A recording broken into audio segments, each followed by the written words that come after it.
The one and only Phil Spencer is back in the news, doing the rounds, doing interviews and things like that. Shouldn't really come as a big surprise, but today is surprisingly, to me anyway, a day filled with epic gaming news. I mean, there's some good, there's some bad. If you're an Xbox fan, it's probably a little bit bittersweet with some of the stuff we got today, because officially it looks like games are going to both the Nintendo platform and PlayStation, as was talked about last week in the Xbox podcast, where they talked about the future announcements. So just real quickly, Pentiment as well as Grounded announced for the Nintendo Switch, and Hi-Fi Rush announced officially for PlayStation 5. Really unfortunate to me. Just real quick, I know I don't want to harp on this too long, but 2022 was such a bad year for Xbox gamers, but we had Grounded and Pentiment. Pentiment was the highest rated exclusive of 22 for Xbox.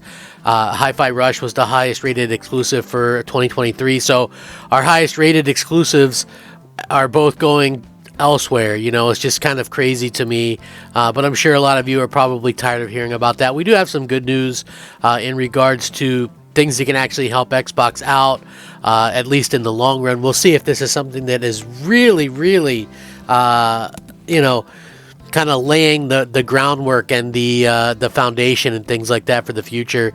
And this was something that was rumored to maybe not even happen, but now that it is, I'm pretty excited to say that, that this is actually happening, and, we're going to be getting more of this down the line. So yeah, this could be happening very soon. Phil Spencer was talking about the intent for all Xbox games, including Call of Duty, to be available on Game Pass day one. They're still working through the updates for back catalog of Call of Duty games to get them on Game Pass as well, which is good news, because there was rumors that maybe Call of Duty wouldn't come to Game Pass. And my thought process was this: you just spent all that money to get Activision. You want to grow Game Pass. This is a chance to possibly even get more console sales, right? Like, it makes zero sense not to do this. You're still going to get sales from people on PlayStation and things like that. I think that it really just kind of comes down to what they want to do long term. But Microsoft, according to this, has yet to say when Call of Duty will be added to its Game Pass subscription service, but the flagship Activision Blizzard franchise is still coming, according to Phil Spencer, and I quote, "Our intent is the full portfolio of games from ZeniMax, Activision Blizzard, and Xbox Game Studios will be on Game Pass day one." Day one means when they also go on sale. Exactly what that means for Call of Duty is a little fuzzy. Existing Call of Duty games aren't on Game Pass yet. This year's Call of Duty hasn't even been announced, and Microsoft has advised fans that there will be a lag on making this all happen. Last week, of course, Microsoft said Blizzard's Diablo 4 launched in June before the Microsoft purchase will come to Game Pass on March 28th. Spencer said there is in development work to be done to get Game Pass launches going for the Activision Blizzard games. He said, "We're doing the back-end work to make sure that they can come to the console and PC simultaneously." So, again, this is something that is kind of annoying to me as an Xbox fan. Like, I'm a console guy, so it's I honestly don't care about the PC stuff. Like, and the future, by the way, is something that this will bug me too. If they're starting to make games that can possibly come to Switch or PlayStation, they're probably going to have to think about that right from the start, right?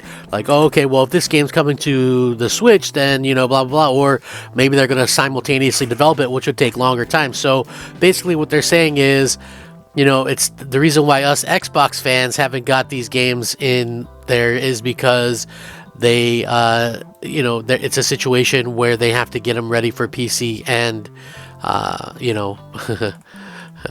as well as the Xbox. So yeah, that's like a little bit disappointing or whatever, but at least it's coming.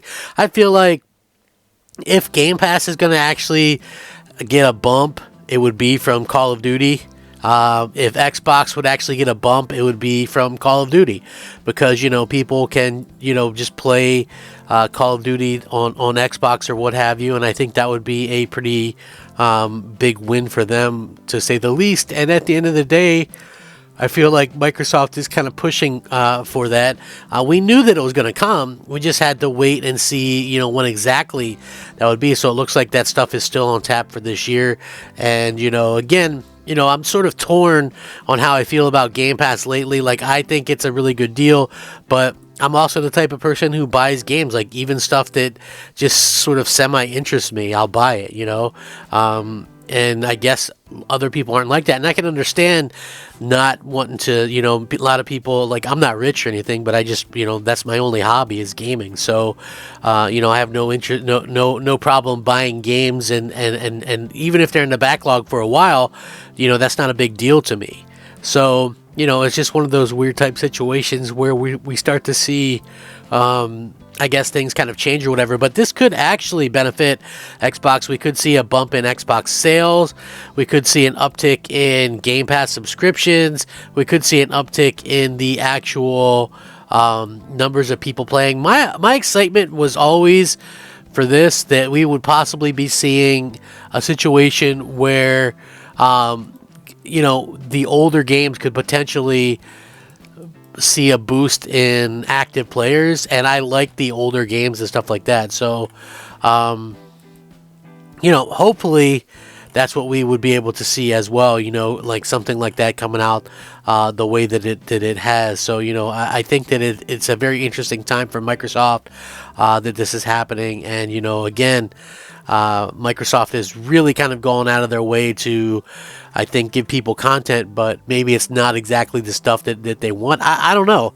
It's hard to super hate on Xbox with, all the stuff that they do seem to have coming, but at the same time, we just kind of sit there and look at this and go, Microsoft is going to do what Microsoft wants to do. We'll see what happens in the future. Like I said, and I've mentioned this multiple times, I think, gaming in general is definitely sort of going in a kind of direction as far as these things are concerned. But, we'll have to kind of see what Microsoft can do to kind of draw people in. I hope they can do something worthwhile to draw people in because, honestly, they have a good console. They make mistakes, but I feel like they're very reactionary as a company, and I'm not sure how they can fix that yet. But hopefully they can fix that at some point because they're already losing so much market share to PlayStation. PlayStation's like 30 million consoles ahead or whatever. We see every day that there's games that are skipping Xbox, and I'm sure that the ones that don't. It wouldn't surprise me if Microsoft has to pay more money to just get the games on Xbox, right? Like Sony doesn't have to pay anything, but devs would just gladly skip Xbox because at the end of the day, if you have 21 to 24 million Xbox owners, that's not a ton, right? That's not a huge install base. So, if you're not a first party, right? If you're not a first party, skipping or if you're not a game that's going to actually be able to drop day one into Game Pass, sometimes it probably would make sense for you to put your game on Xbox in the first place. I don't know. But let me know what you guys think. Are you excited for Call of Duty on Game Pass? Let me know in the comments below. I'm Crap Gamer. This has been Crap Gamer Reviews. Thanks for watching. Crap Gamer out.